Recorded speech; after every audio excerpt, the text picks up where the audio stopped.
دے دی ہے،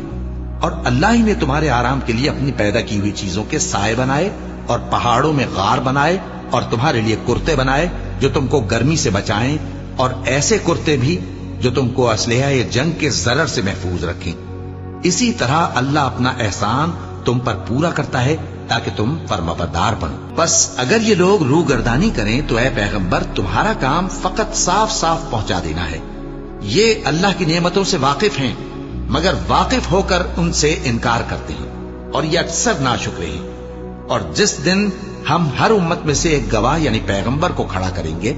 پھر نہ تو کفار کو بولنے کی اجازت ملے گی اور نہ ان کے عذر قبول کیے جائیں گے، اور جب ظالم لوگ عذاب دیکھ لیں گے تو پھر نہ تو ان کے عذاب ہی میں تخفیف کی جائے گی اور نہ ان کو مہلت ہی دی جائے گی۔ اور جب مشرک اپنے بنائے ہوئے شریکوں کو دیکھیں گے تو کہیں گے کہ پروردگار، یہ وہی ہمارے شریک ہیں